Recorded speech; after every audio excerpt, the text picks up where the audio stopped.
Uma alegria estarmos juntos aqui neste PHN, para nós refletirmos e vivermos de forma mais intensa o nosso relacionamento com os santos anjos de Deus. Aqui é importante a gente lembrar o seguinte: nós estamos numa época em que muita gente fala de anjo. Inclusive nas livrarias seculares, nas livrarias que estão por aí, nas nossas cidades, você até encontra livros a respeito de anjos. E os anjos são apresentados como sendo companheiros, consoladores, personagens quase que, digamos assim, neutros, que estão aí para fazer as nossas vontades, para realizar os nossos caprichos. E no entanto, não é essa a visão que nós cristãos, que nós católicos temos dos anjos. Todas as vezes que um anjo aparece nas Sagradas Escrituras, o anjo tem que dizer: não tenhas medo. Porque os anjos possuem algo de tremendo, algo de amedrontador. A gente, quando pensa em anjo, nós pensamos muitas vezes nos bebezinhos rechonchudos com a carinha gorducha voando por aí. Mas esta não é a figura dos anjos que nós encontramos nem nas Sagradas Escrituras, nem na vida dos santos. A vida dos santos nos atesta, nos mostra, nos fala constantemente da presença dos anjos, mas todas as vezes que um anjo se apresenta, ele diz, ele tem que avisar: não tenhas medo. O anjo Gabriel se apresenta a Nossa Senhora e ele tem que dizer: não temas. O anjo Rafael se apresenta a Tobit e a Tobias e ele tem que dizer: não tenhas medo. O anjo do Senhor se apresenta a Gideão e novamente: não tenhas medo. E assim em toda a Sagrada Escritura, praticamente, quando um anjo se apresenta, ele se apresenta tão cheio de luz, de glória, do poder divino, de majestade de Deus, que as pessoas têm medo até mesmo de morrer diante daquela presença. Porque não é possível ver Deus e continuar vivo, diz a Sagrada Escritura. O anjo não é Deus, mas ele é um reflexo da glória de Deus. E todas as vezes que a gente encontra um anjo, que a gente vê um anjo face a face, ele tem algo de tremendo e de desafiador. Por quê? Porque um anjo nos ajuda a viver a vontade de Deus. E a vontade de Deus para nós é sempre desafiadora. Eu gostaria hoje, nessa reflexão nossa, nessa palestra, no início dessa manhã, de trazer para você um livro.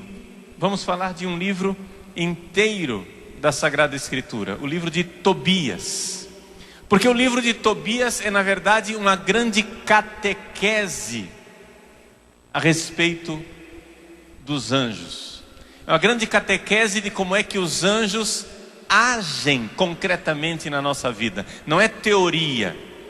Agora, infelizmente, eu tenho que avisar que se a sua Bíblia é protestante, a sua Bíblia não tem o livro de Tobias. Se o cânon, se a lista dos livros da Sagrada Escritura que você tem é a lista que foi amputada por Lutero, então você não tem a Bíblia completa. Você precisa da Bíblia inteira para ter o livro de Tobias.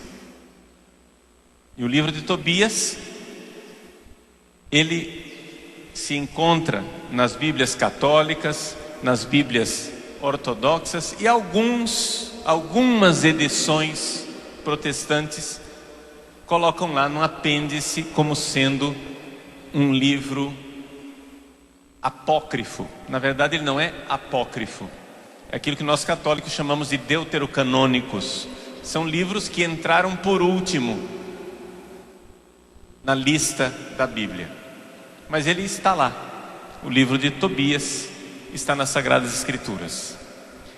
Então eu vou resumir para você brevemente o livro, porque a gente precisa chegar na catequese que o próprio anjo, o arcanjo Rafael, faz nesse livro de Tobias. Ele faz uma catequese a respeito da função. Então a gente vai se concentrar no capítulo 12, quando Rafael finalmente se apresenta para o pai e para o filho, Tobit e Tobias, dizendo assim no versículo 15: eu sou o anjo Rafael, um dos sete que assistimos na presença do Senhor. Então, como é a história de Tobias, para quem não conhece? Veja, o livro de Tobias inicia com o pai de Tobias, que se chamava Tobi, né? Tobi quer dizer o meu bem. Tobi, né? É o meu bem. Tobias quer dizer Deus é o meu bem. O nome dos dois é parecido. Pois bem, Tobit, o pai de Tobias, era um homem justo. E ele é um homem temente a Deus que nunca cometeu idolatria. Ele foi, desde criança, tentaram ele, quando ele vivia ainda na Terra Santa, ele vivia, não é? Tentaram levá-lo para adorar os falsos deuses. Ele não aceitou. Ele continuou oferecendo sacrifício em Jerusalém para o Deus verdadeiro. Aí vieram os babilônios e levaram Tobit como exilado para Nínive. E lá no exílio ele continuou firme, continuou temente a Deus, continuou sendo um servo de Deus adorador, rezando, fazendo bem. Ele dava esmolas.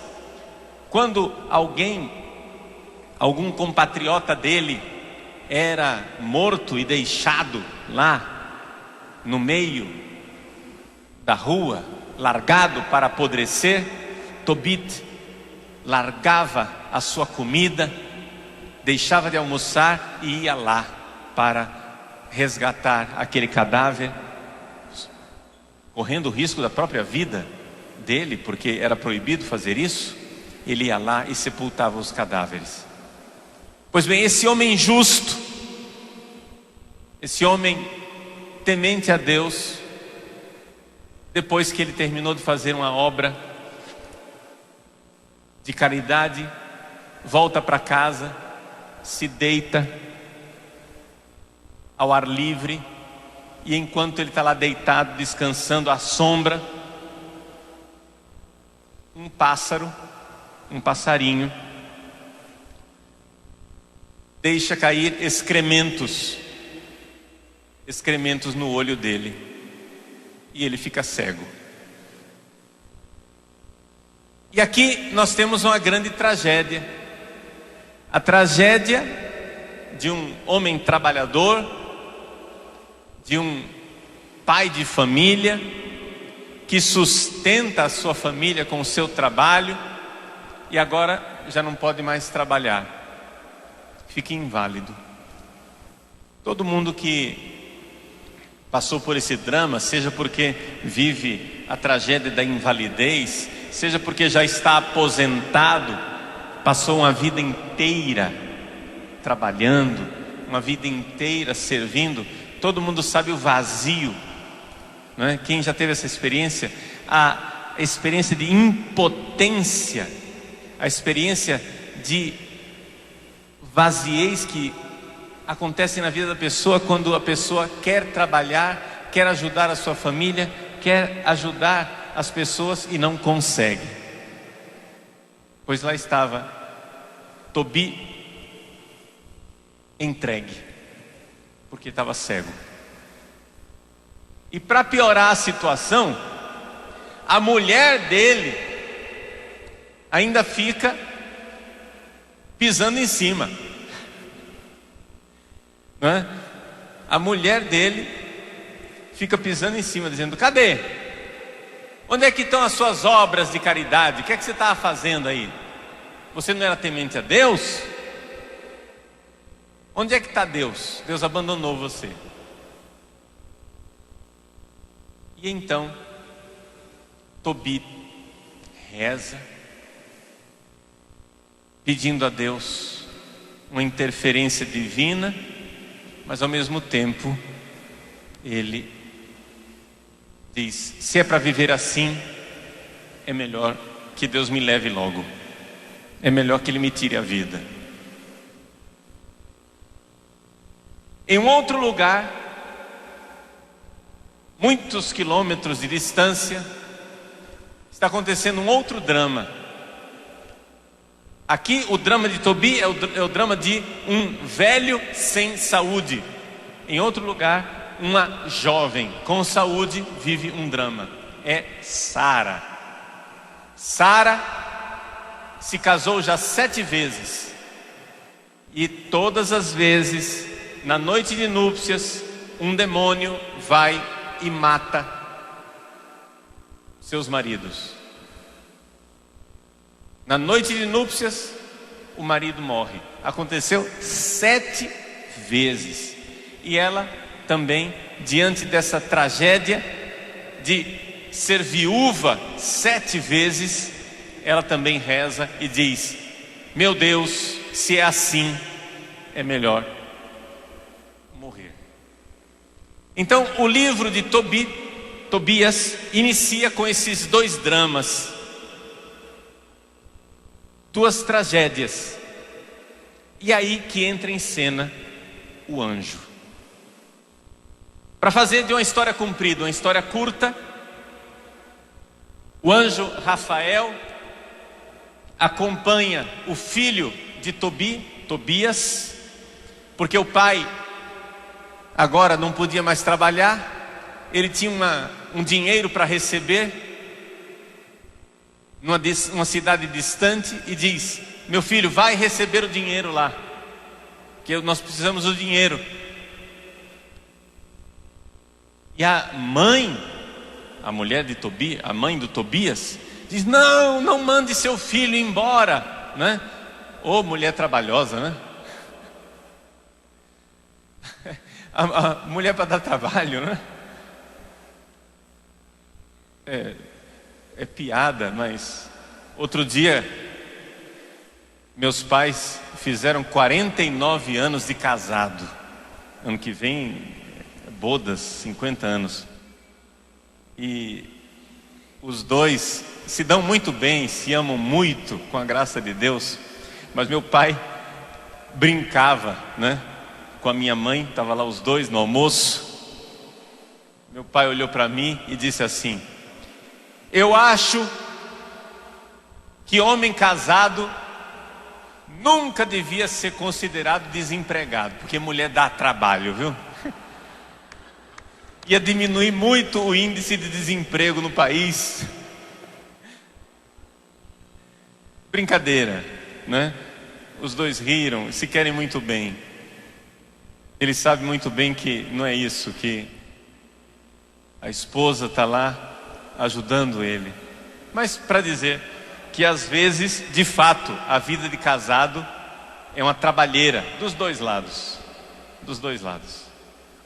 Mas enfim, a mãe de Tobias disse: não manda seu filho embora não. E então Tobi diz que um anjo de Deus irá acompanhá-lo. E mal sabia que de fato o anjo Rafael apareceu lá disfarçado de ser humano e acompanhou o Tobias durante toda a sua viagem. Resumo da história: tudo deu certo no final, através da intervenção do anjo